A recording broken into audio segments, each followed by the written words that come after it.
Pues muy buenos días, nuevamente gracias por recibirnos en este año 2018 en sus casas, aunque habíamos estado saliendo los sábados anteriores, pero este es el primer programa ya del 2018 de enero, después de unas largas y muy merecidas vacaciones. Ya estamos aquí de regreso. Profe, muy buenos días. Don Emilio, muy buenos días.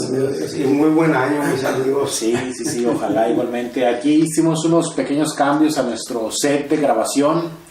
Pues esperemos que poco a poquito vaya nuevamente agarrando forma como el anterior. Antes estábamos así como más esgalones, la foto de acá atrás, ahora la tenemos de frente. Y el mapa que nos hizo favor el doctor Antonio Padilla, dárnoslo para tener aquí como parte de nuestra escenografía, seguirá siendo parte de nuestra escenografía, pero ya en las secciones de la entrevista o algunas otras secciones donde ya podremos estar ahí específicamente, que se pueda ver muy bien el mapa que tenemos de la Baja California, ¿no?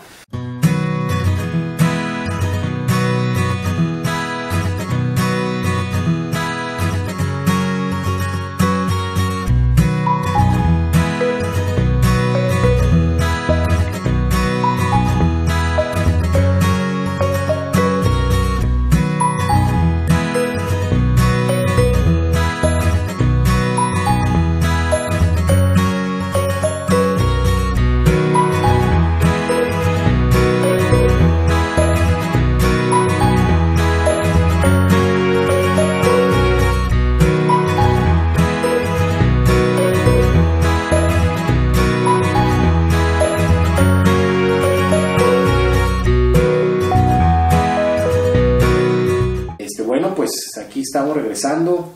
¿Cómo les fue de vacaciones? El profe anduvo de gira turística, muy larga, ¿no? Qué bueno. Viene con unos días como para echarse los programas completos. Ya era tiempo que me dieron esos. Sí, como no. Buen viaje, profe. Gracias, sí. Sí, la verdad que estuvo ahí, por lo que pudimos ver por las redes sociales, estuvo bastante bueno, ¿no? Pues iniciamos con las efemérides, profe. ¿Qué le parece? Vamos a participación, profe. Muy bien, fíjese que el 22 de enero de 1931 los distritos se cambian a territorios, norte y sur de la Baja California, y se establece que el paralelo 28 será el límite divisorio entre ambos. El 22. El 22 de enero. El enero de 1931. De distrito a territorio, de distrito a territorio. Y el paralelo 28 era la parte ahí donde se divide. Y así duró pues hasta que se convirtió el estado de Baja California en el 52. Ese paralelo 28 no es el que está cerca de San Quintín, por allá. No, de Guerrero. Guerrero, cierto, Guerrero. Ahí está un puesto militar, un cuartel, ¿no? Algo así, ¿no? Sí, ahí en el cruce ahí justamente para pasar a otro estado. Bien, pues fue un cambio de político, podríamos decirle, ¿no? Administrativo, sí. Político administrativo. Aquí me encontré otra muy interesante, fíjese que es basado en un artículo que escribiste, Héctor, que le titulaste Archivo Histórico Municipal de Tecate. ¿Para qué? ¿Para qué? Ajá. Que salió en el artículo 71 del periódico El Heraldo de Baja California. Bien, dice, la Ley Federal de Archivos, publicada en el Diario Oficial de la Federación el 23 de enero de 1912, en su artículo 17, establece que el archivo histórico estará encargado de divulgar la memoria documental e institucional, estimular el uso y aprovechamiento social de la documentación y difundir su acervo e instrumentos de consulta. Ahí nada más 1912, tal vez el año estuvo ahí, quizá yo me equivoqué en el... ¿Sí decía 12? Sí, tal vez fue error mío.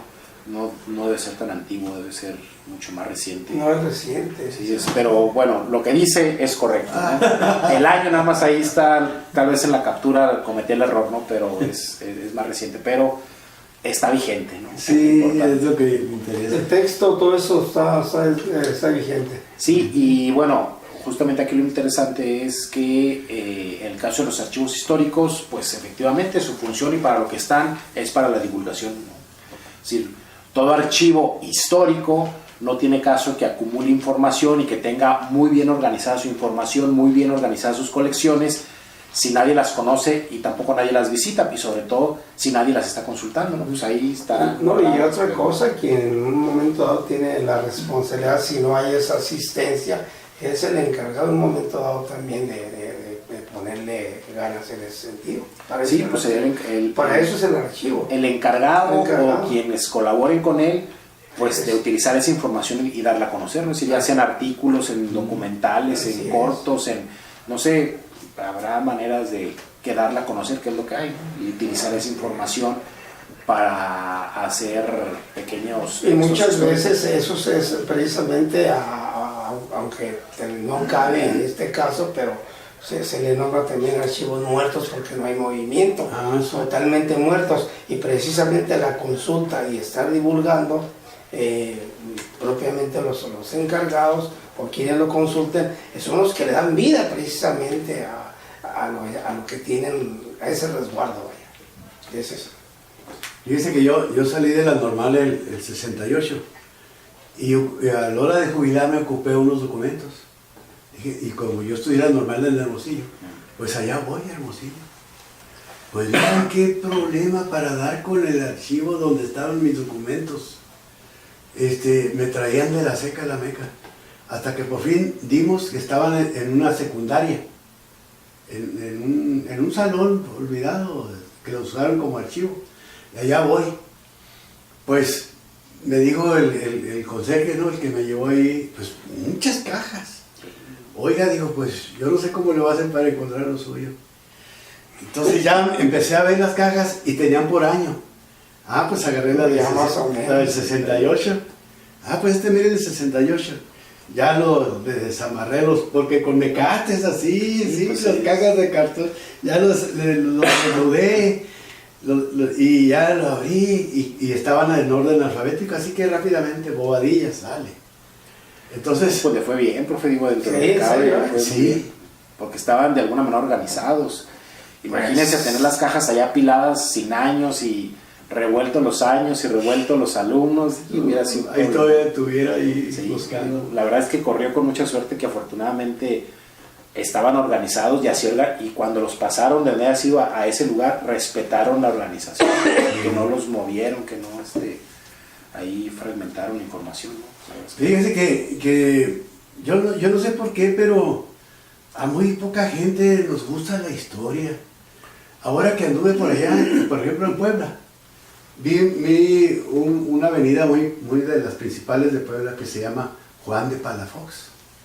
Entonces le dije al chofer del taxi que nos transportaba, oiga, digo, ¿usted sabe quién fue Juan de Palafox?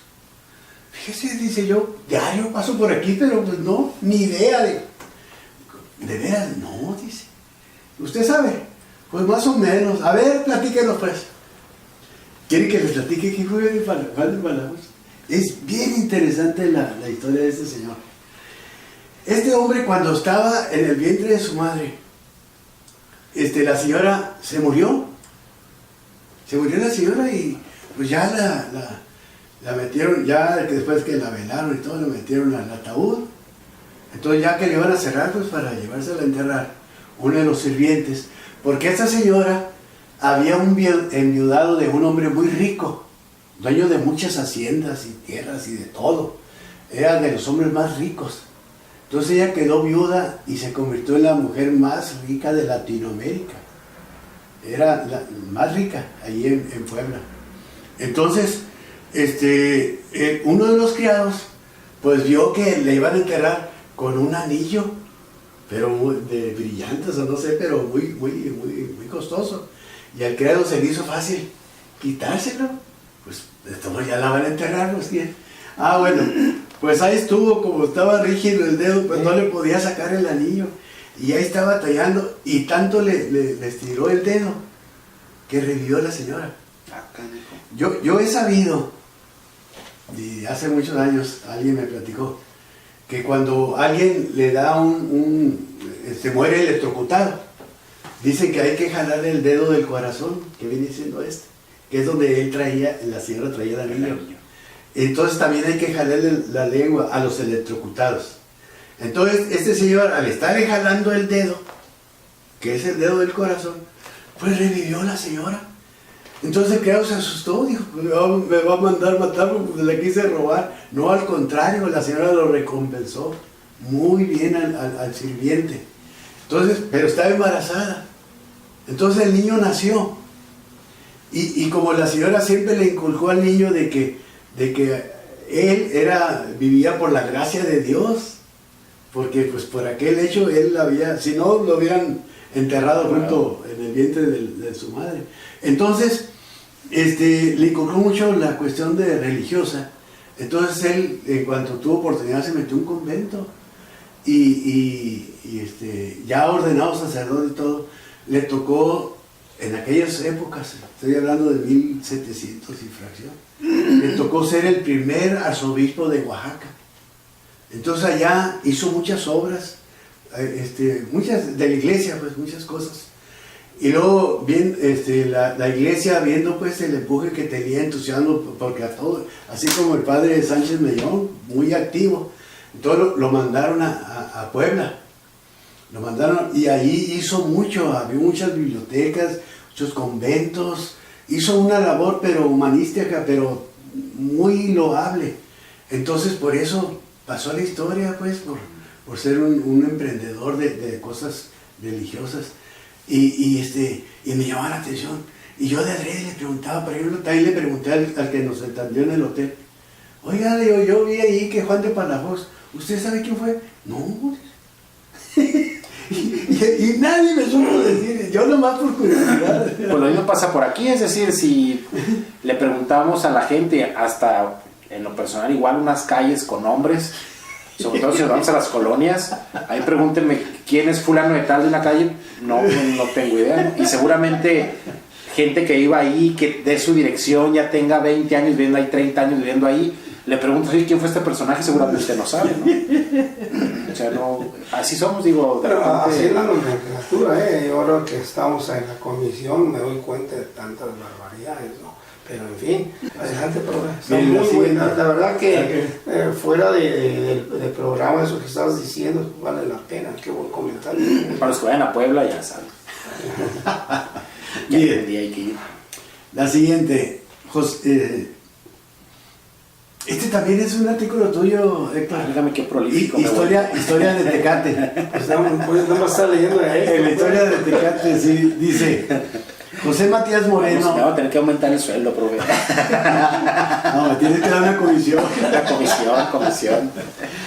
José Matías Moreno, desde San Diego, Alta California, escribió un informe el 24 de enero de 1852 y dice de Bandini: Don Juan Bandini, hombre funesto para México, cuya historia política es demasiado pública, a quien le conviene mantener el desorden en la frontera para vivir sobre la ruina de los mexicanos y afianzar a su favor el pingüe terreno de la nación de Nuestra Señora de Guadalupe que obtiene contra las leyes de México.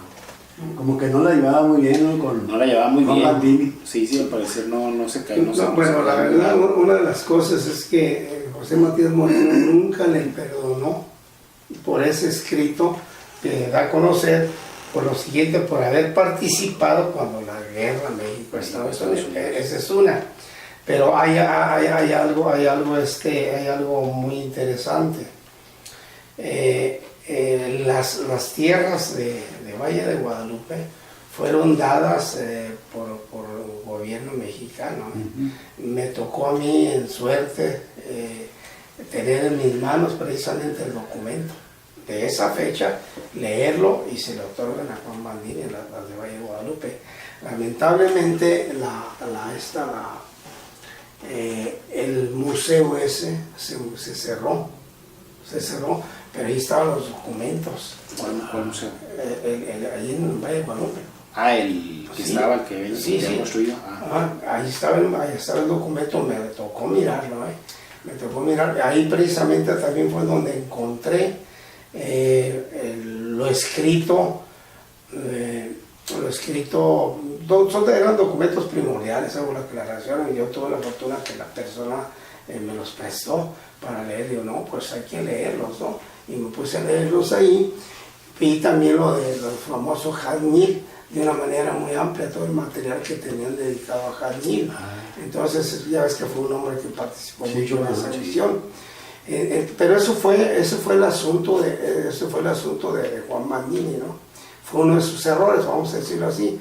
Pero yo, como siempre lo he comentado, no es que me ponga en defensa del personaje, pero si vamos a la historia, desde 1530 y tantos fue un patrón casi generalizado, que todo aquel hacendado, toda aquella persona que se hacía acreedor a tierras por servicios que le dieron a la nación, ¿sí? Digo, entre comillas, ¿no?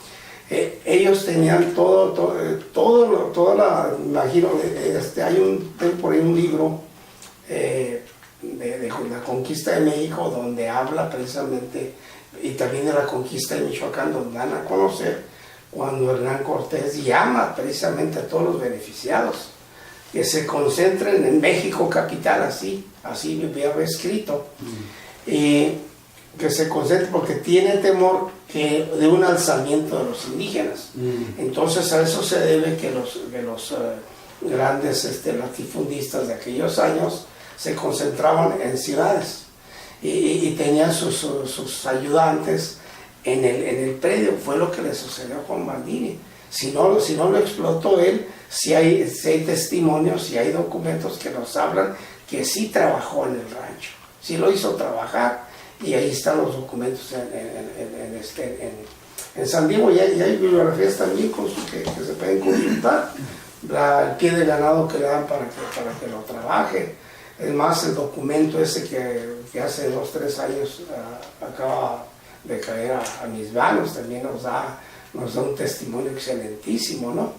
Así es de que pues la vida de Juan Bandini, esa fue. Marco Antonio Samaniego. Bueno, él escribió el libro Nacionalismo y Revolución, los acontecimientos de 1911 en Baja California. Así es.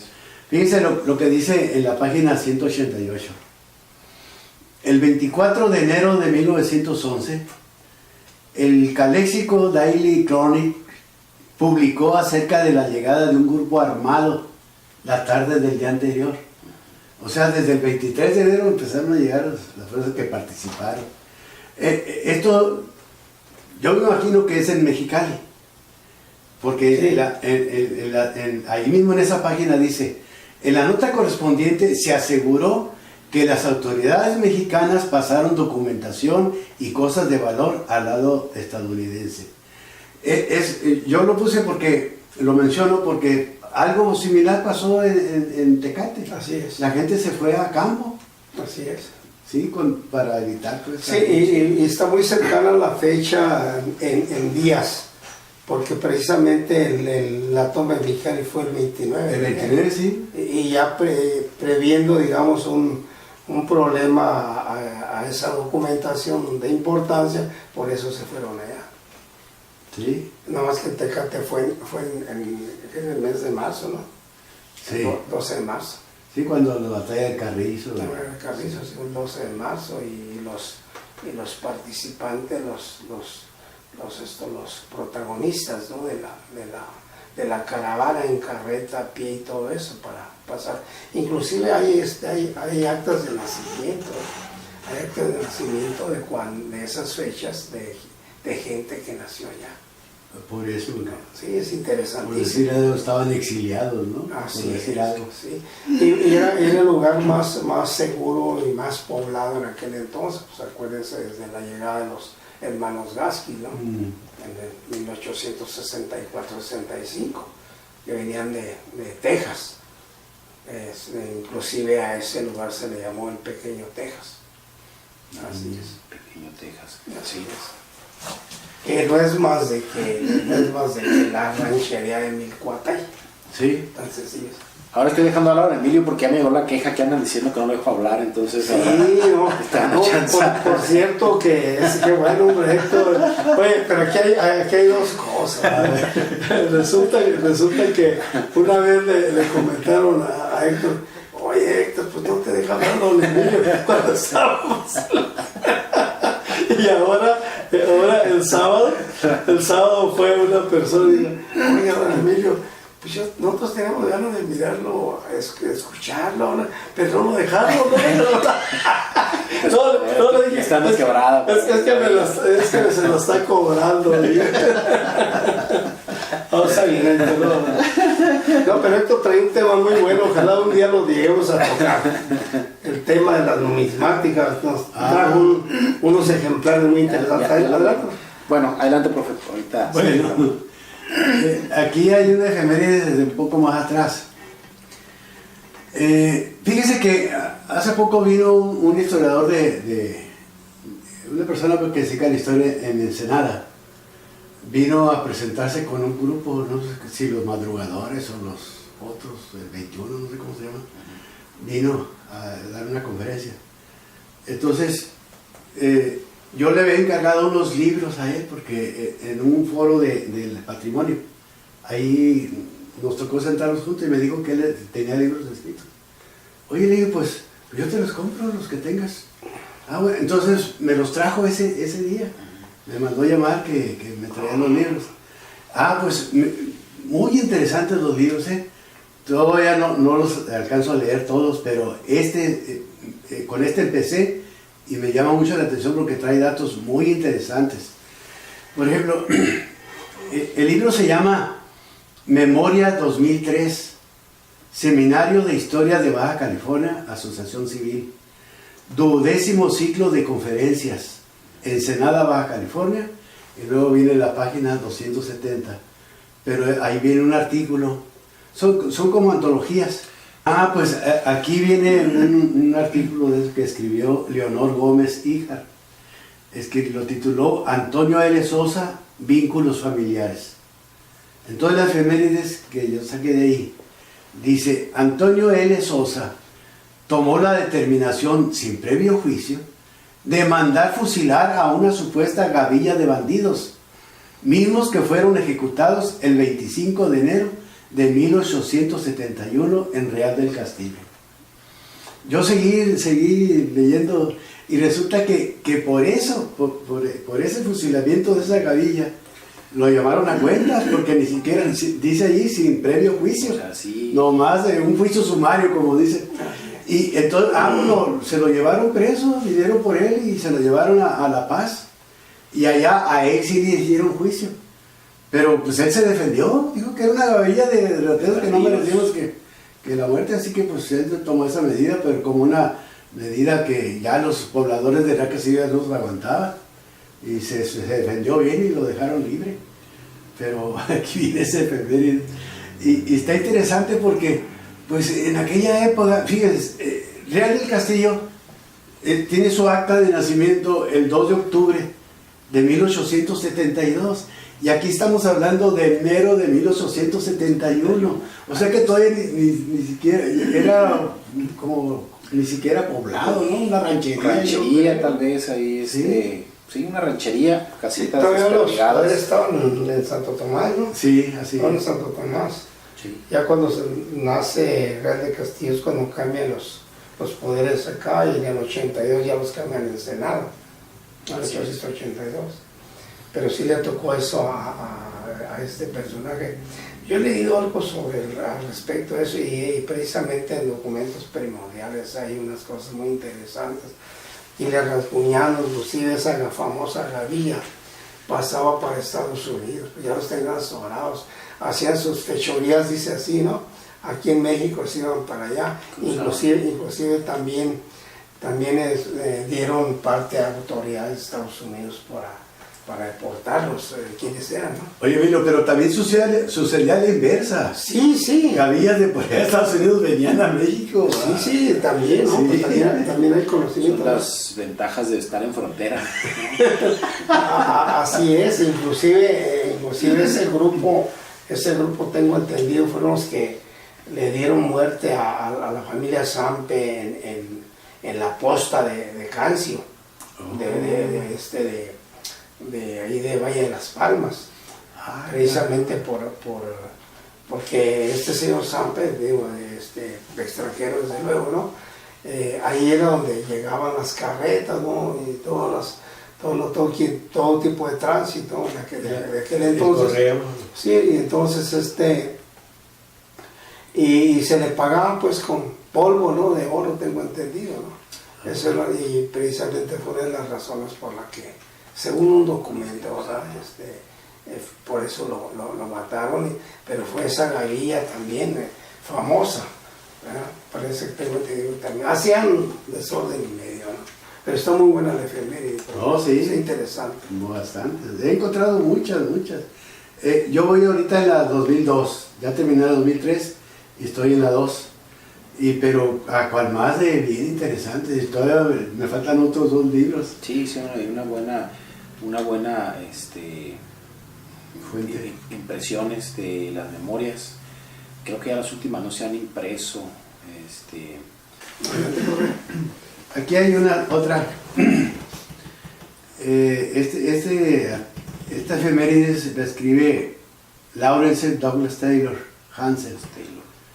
El contrabando de chinos en la frontera de las Californias durante el Porfiriato, 1876-1911.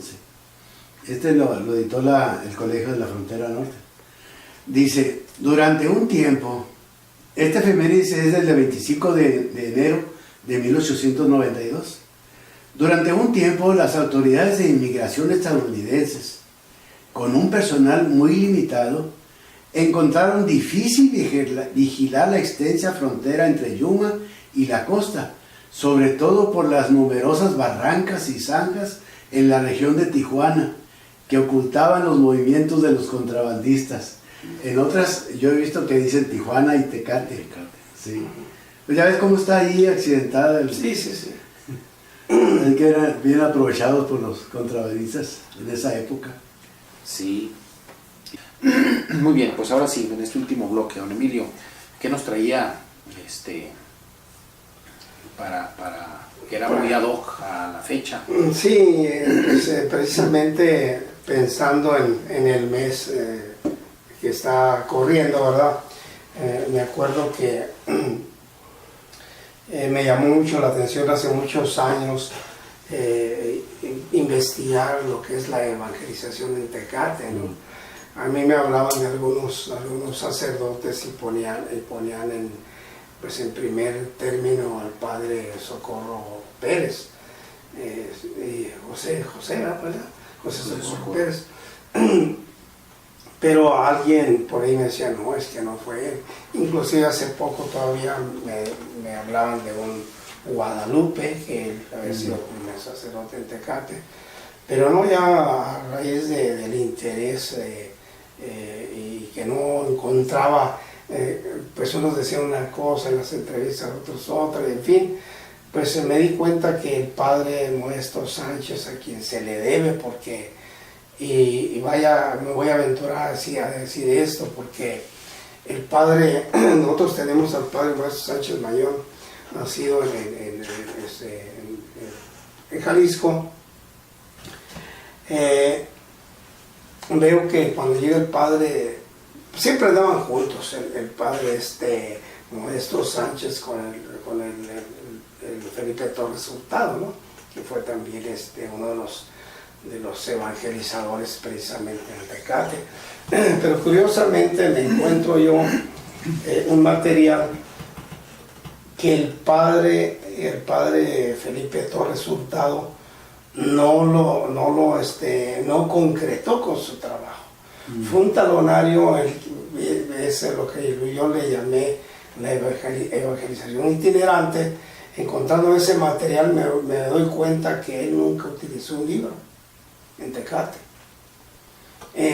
La vida de este personaje muy valiosa en la península, que venían precisamente de la diócesis de Guadalajara, me doy cuenta que, bueno, pero ¿cuál es la participación del padre Modesto Sánchez y cuál es la participación de Felipe Torres Hurtado, porque siempre anduvieron juntos cuando se encontraron al sur de la península, que es precisamente el que lo trae de compañero a Ensenada, y de Ensenada el padre Maestro Sánchez se viene a Tecate. Pero me encuentro un material de 2 talonarios que nos da la cantidad de 65 registros. Esos 65 registros nunca los pasó el padre Felipe Torres Hurtado a un libro. Es precisamente el padre Modesto Sánchez que abre el primer archivo en Tecate para la evangelización, y él de su puño y letra transcribe lo que itinerantemente hizo el padre Felipe Torres Hurtado. Entonces ahí como que traté de buscar, bueno, pero entonces, ¿quién es el fundador de la iglesia, de la estación misional de Tecate? Y me encuentro en eso, ¿no? ¿Quién la fundó? Porque para mí el fundador es el padre Modesto Sánchez Mayor, porque él precisamente abre con su libro. Él hace todo el trabajo que se encontró por ahí en esos documentos. No hay, es más, inclusive el documento de 1941 está firmado por el padre Modesto Sánchez Mayor, pero encontramos esos registros de Torres Hurtado. Y está interesantísimo. Bien, pues en el mes de enero precisamente de 2006, con esa inquietud viajo yo a Loreto, a donde visité algunas misiones, ¿verdad? Entre ellas la más cercana a Loreto, que es la de San Javier. Precisamente ahí también tiene registros el padre Maestro Sánchez. De estar establecido en la misión de Loreto, tiene también algunos registros en San Javier, pero curiosamente él se los trae de allá para registrarlos en los libros de Loreto, no en libros de allá. El padre Maestro Sánchez, hay que reconocerle su obra evangelizadora por lo siguiente. Hay un gran número de comunidades donde, si llegaba un día a ese lugar, ese día celebraba misa. Donde estuvieron, de ahí celebraba misa. Un hombre muy entregado precisamente a su ministerio. Bien, con este viaje quise yo a Loreto, ¿verdad? Precisamente un artículo que titulé Tras la huella evangelizadora del padre Maestro Sánchez Mayor. Me encuentro en estos días, precisamente me encuentro un material que localicé en Loreto, ¿no? El padre Modesto Sánchez, por ahí algunos historiadores, quiero decirle que he consultado algunas obras que se han escrito de él, y pues yo con todo respeto, yo no estoy de acuerdo, ¿no? Dice, no, el padre Modesto Sánchez llegó a Loreto en tal fecha, hizo eso, no. Resulta que los libros, como que no se consultaron los libros, vaya. No consultaron la llegada de su obra. Entonces yo me encuentro en la participación del padre Modesto Sánchez en el libro número 1 de Loreto, de 1945 a 1957, con un registro de 2.268 registros. Pero aquí va lo bueno. El padre Modesto Sánchez lo encuentro en los registros de Tecate en 1945 también. En el libro primero, precisamente, del padre Modesto Sánchez, lo encuentro precisamente a principios de la década de los 40, ya ejerciendo. Aquí lo interesante es lo siguiente, con el vehículo que se hizo muy famoso y que está como monumento en una glorieta en Loreto, cuando vayan ustedes, ese vehículo tiene su historia. Yo lo vi, pero no. Tiene su historia. Resulta que cuando él llega a Loreto, platican los lugareños, ¿verdad? Los loretanos, que llegó con ese vehículo con un pequeño remolque donde llevaba todas sus chivas, todas sus pertenencias, ¿no? Es cuando se va a establecer allá. Es interesante, ¿no? Es interesante la vida de este personaje. Y entonces por ahí en otras entrevistas muy recientes, ahora casi terminando el año, hice algunas entrevistas, más el día 30 estuve trabajando en algunas entrevistas. Y yo salí el año haciendo entrevistas porque me interesa llevar adelante este trabajo. Entonces me dice una de las entrevistadas, dice, no, pero es que el padre Maestro Sánchez era muy pediche. Pedía mucho, a todo el mundo le pedía, pero si supieran lo que él hizo. Y ya no es uno ni dos personas que me hablan de cuando él se sacó la lotería y restauró precisamente lo que es la misión de Loreto. ¿Sí? Estaba en ruinas y él la restauró. Con lo que se sacó de la lotería. Y con lo que pedía. No es la obra de él, de veras, no tiene, límites. Él se entregó en cuerpo y alma precisamente a la obra evangelizadora. Tecate, me ha tocado mirar a mí algunas imágenes que el padre Maestro Sánchez estaba en todos los eventos en Tecate. Cuando fallecía alguien, allí estaba en el panteón. Estaba con los dolientes. Es más, otra cosa interesantísima de él, que tenemos en una investigación por ahí, que el padre Maestro Sánchez se interesó también en el nombre de Tecate. ¿Qué significaba Tecate? O sea que este hombre, como dijera, fue un hombre muy entregado a todo eso. Él siempre participaba en todo. Bien, entonces encontramos al padre Maestro Sánchez desde el principio de la década de 1940 en Tecate, y me encuentro algunos espacios en los libros que he estado consultando, que gracias al padre Frankie y a sus colaboradores ahí, ¿verdad?, me han dado todas las libertades de estudiar detenidamente los pasos del padre Maestro Sánchez y quiénes fueron sus auxiliares cuando él se ausentaba de Tecate. Vamos a decir que hoy estaba aquí y ya 2 días o 3 días ya estaba en el camino rumbo a Loreto, compartiendo misas, y también registrando a Loreto. Y otros días ya lo teníamos aquí. Así es de lo que estoy investigando en los libros. Hace días platicando precisamente con la encargada del archivo parroquial de Loreto, le dije, oye, fíjate, yo tengo esta duda, a ver, revisa mi libro fulano, no, pues aquí está. Y me cuadra los días que él llega allá, y sus registros con los días que estuvo ausente aquí. Y tengo todo un registro de los sacerdotes que por 3 días lo suplían, hacían su trabajo. Entonces, bueno, es cosas interesantes. Sí, claro, y sobre todo pensando, 3 días se me hace poco, pero, no, sí. Pero pensando en que si se desplazaba de Tecate a Loreto y luego de regreso así en viajes relámpago, pues ahora lo decimos muy fácil, está la carretera, pero en aquel tiempo no era tan sencillo desplazarse, y seguramente no era de 24 horas, ni de 2 días, ni de 3 días. Sí, para llegar de La Rumorosa de Mexicali a Tecate se aventaba una semana, pues imagínense aventarse de aquí hasta allá, ¿no?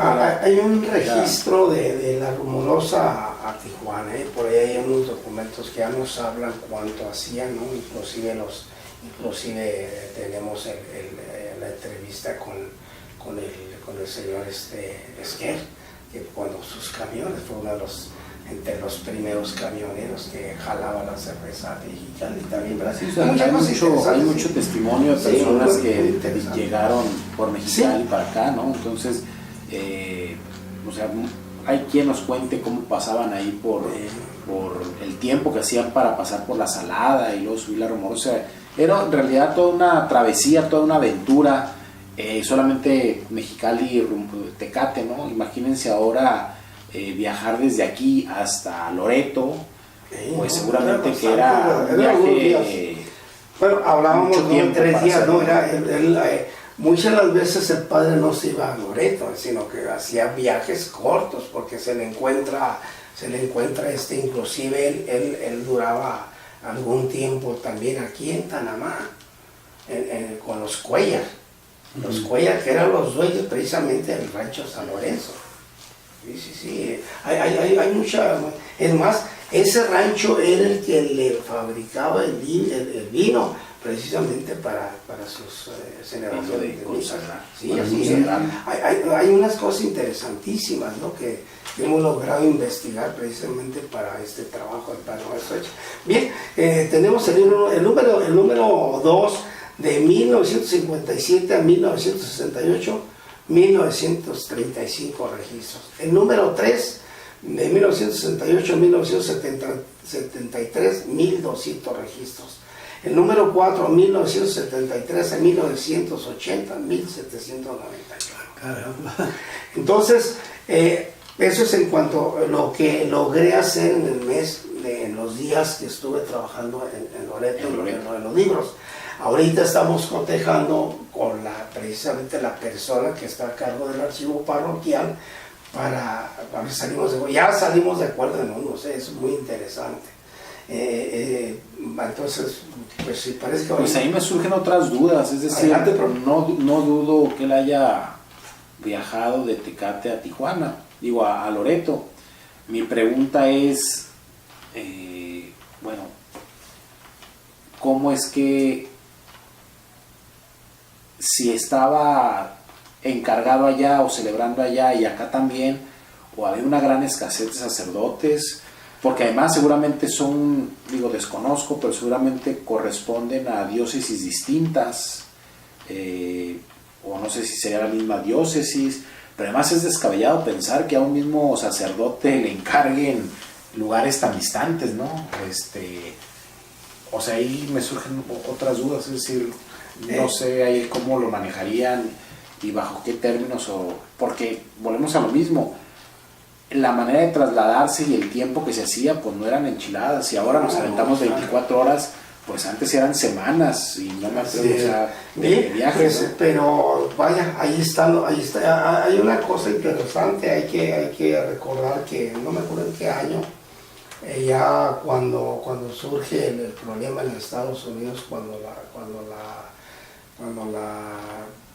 pues los límites, ¿no?, del Tratado de Guadalupe Hidalgo, hay que recordar que nosotros pertenecíamos, toda esa zona pertenecía, dicen algunos escritos por ahí, dice, la Baja California siempre estuvo evangelizada con padres prestados, así dice, con padres prestados. Y ya te dicen la gran cantidad de quién estuvo y quién no. Cuando se nombra uno para la diócesis que viene para el lado de la Paz, tengo entendido, lo mandan de Hermosillo, entonces cuando ya en la península pertenece a la diócesis de Sonora, ¿no? Y así estuvo. ¿Y a quién traíamos de padres prestados? ¿A quién traíamos a otra? Desconozco, bueno, soy muy ignorante en este campo del asunto religioso, de fechas y datos, pero otra pregunta sería, bueno, ¿a partir de cuándo empieza a funcionar el seminario mayor en Tijuana? ¿Y a partir de cuándo empiezan a salir los primeros graduados, digamos, la primera generación, que empiezan a distribuirlos seguramente por la diócesis de Tijuana? Y cuando Felipe Torres Hurtado lo nombran, no sé, dan un puesto, el máximo de ese nivel, la sede estaba en La Paz. Entonces él cambia la sede a Ensenada, pero en ese entonces, cuando él llega a La Paz de la diócesis de Guadalajara, la idea de él era formar un seminario en La Paz.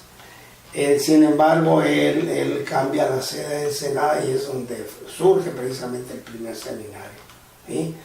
Entonces el padre maestro Sánchez se hace cargo parece que le dan la subrectoría, algo así, en ese seminario, y aparte era maestro, pues, o catedrático. Que estaba en Ensenada. En Ensenada, sí. Lo cual no funcionó y lo cambiaron. No, sí funcionó, sí trabajó. No, claro, pero sí. Entonces luego se cambia, parece, no me acuerdo si es el 45 o 46 cuando lo cambian a Tijuana. Y que tengo entendido que es el mismo predio y el mismo lugar donde actualmente está. Y es cuando salen las primeras generaciones. Y cierran el Ensenada. Sí, desde luego. Pues, a eso me refiero que no funcionó allá, pues, o sea. Sí, no, y otra cosa, una de las justificaciones, de verdad, se da precisamente porque había más gente. Claro. Esa es una de las razones también. Y hay por ahí algunas generaciones. La misma razón seguramente, por eso es el cambio de traerlo de La Paz a Ensenada. Así es, sí, así por es. Por la gente. Hay muchos cosas.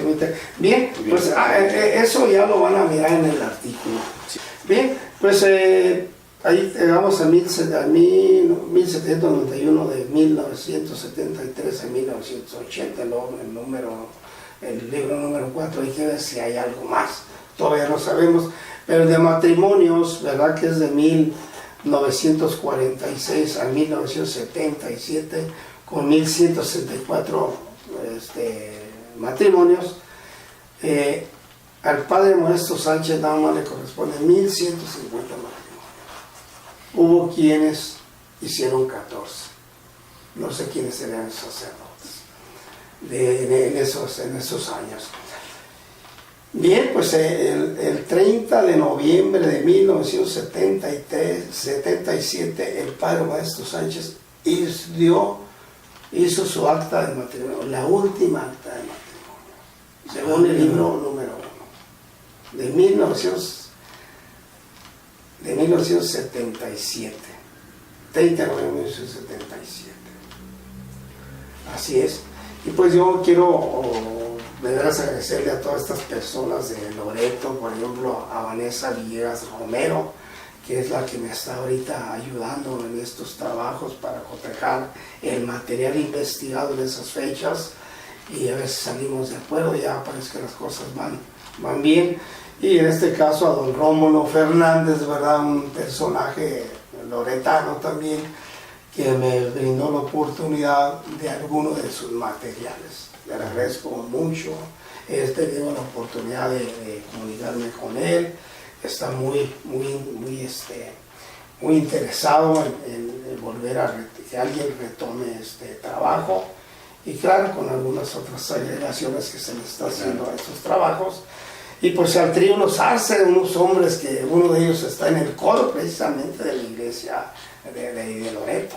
Sí, un trío muy interesante. Y pues yo con esto pues le doy las gracias y por en esta ocasión. Vamos a ver qué traemos para otra semana. Sí, como comentario, independientemente de los libros, a mí me parece que la trayectoria y las aportaciones del padre son dignas de recordarse, y desde luego recordarse su labor y darle el lugar que merece en la historia por las aportaciones que hizo tanto para Tecate como, bueno, y a otros lugares, pero principalmente a los que nos corresponde Tecate y desde luego Loreto. Entonces creo que ese simple hecho de sus acciones, sus actos, se merece que sea recordado y que por lo menos en la Grey católica tenga un nicho especial, ¿no? Así es. Empezando por ahí. Lo otro, ya saliendo de esta parte de lo religioso, me parece muy interesante el cómo se transporta este personaje de Tecate a Loreto por varias cosas. Primero, pensemos que no hay carretera. Segundo, pensemos que pues ahora gasolineras hay muchas, pero en aquel tiempo quién sabe cómo le hacía para conseguir la gasolina en este lapso tan grande de tramo tan grande. Ahí se ve su botecito cargado. Sí, entonces el clásico, pues, de aquellos años. Seguramente el transportarse de Tecate a Loreto, quien lo haya hecho o tenga noticias de cómo lo hacían en los 40s, en los 50s, nos podrán decir que era una travesía larga, muy aventurada, complicada seguramente y llena de problemas. Entonces el haber hecho esas travesías y el haber viajado de Tecate a Loreto de manera frecuente o constante, más bien a mí como que me surgen, digo en el buen sentido, dudas de, bueno, primero cómo le hacía para transportarse, segundo con qué objetivo, con qué fin, porque el ir a dar misas nada más, pues no creo que haya sido como su único interés. Digo, para dar misas pues lo hubiera hecho aquí, y viajar a San Diego, qué sé yo, que también era igualmente complicado, pero nada, no se compara con ellas. Entonces, ¿qué es lo que lo motivaba a ir hacia allá? Es decir, no creo que solamente el ir a evangelizar y el ir a dar misas, tiene que tener algún otro motivo, y no estoy pensando mal, sino bueno, debe haber alguna motivación que a un ser humano lo haga desplazarse de tan largas distancias y en un viaje tan aventuroso y tan complicado, ¿no? Hay algo que él mismo narra, ¿verdad? Digamos, las personas que tuvieron la oportunidad de entrevistarlo, ¿verdad? ¿Cuál es el gran interés en Loreto?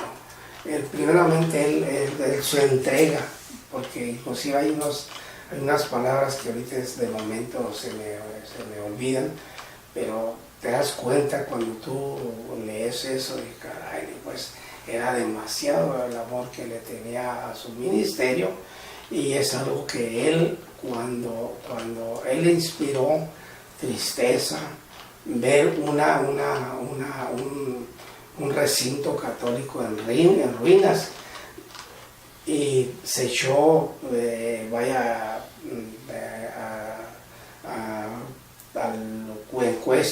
a cuestas de darle soluciones. Una de las razones que él le llevó, y le gustó mucho Loreto.